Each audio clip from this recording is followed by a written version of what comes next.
నాయకులు మేము ధర్నా చేయడానికి ప్రొటెస్ట్ చేయడానికి రాలా, అది ప్రొటెస్ట్ చేస్తుంటే దానికి సపోర్ట్గా మేము వచ్చినాం. ఉన్న మీ రిపోర్టర్లందరూ, సాక్షి రిపోర్టర్లందరూ రండి.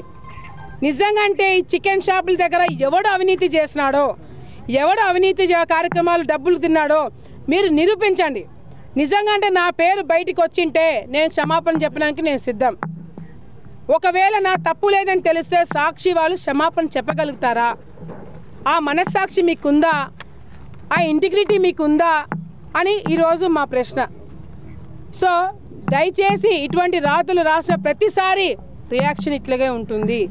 మీ ఇంటిగ్రిటీ అంతో ఇంతో మీ పార్టీ వాళ్ళు మీ పేపర్ కొని చదువుతున్న వాళ్ళు కూడా ఆలగడ్డలో ఓయమ్మ చికెన్ రేట్లు తగ్గినాయి కదరా, ఎక్కడరా పెరిగినాయని చెప్పి మీకు ఓట్లేసిన వాళ్ళు కూడా తిట్టుకునే పరిస్థితి తెచ్చుకుంటున్నారు మీరు.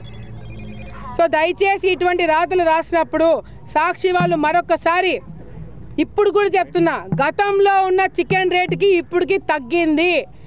ఇది కేవలం 10 రూపాయలు 20 రూపాయలు కాదు, కొన్ని కోట్ల రూపాయలు, దాదాపుగా 40-50 కోట్లు 40-50 కోట్లు సంవత్సరానికి సంపాదించుకుంటున్నారు గతంలో వైసీపీ నాయకులు.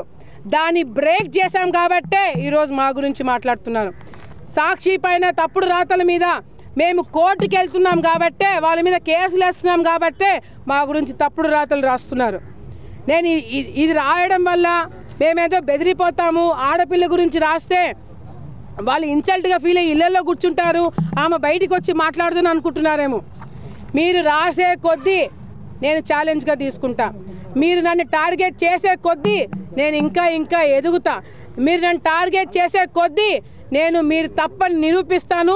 మీ ఇంటిగ్రిటీ పోయేలాగా మీరే చేసుకుంటారని చెప్పి మరొకసారి తెలియజేసుకుంటూ, ఆడపిల్లల గురించి ఆడవాళ్ళ గురించి రాసేటప్పుడు 1కి 100 సార్లు 1000 సార్లు నిజమా కాదా అని మీరు రాయండి.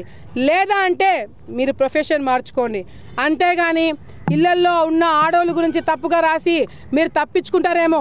ఇది ఇంకొక డిఫమేషన్ కేసు వేయబోతున్నాము. మీరు తప్పకుండా కోర్టుకు వచ్చి క్షమాపణ చెప్పేంత వరకు మేము వదిలిపెట్టామని చెప్పి సందర్భంగా మీ అందరికీ కూడా తెలియజేసుకుంటున్నాము.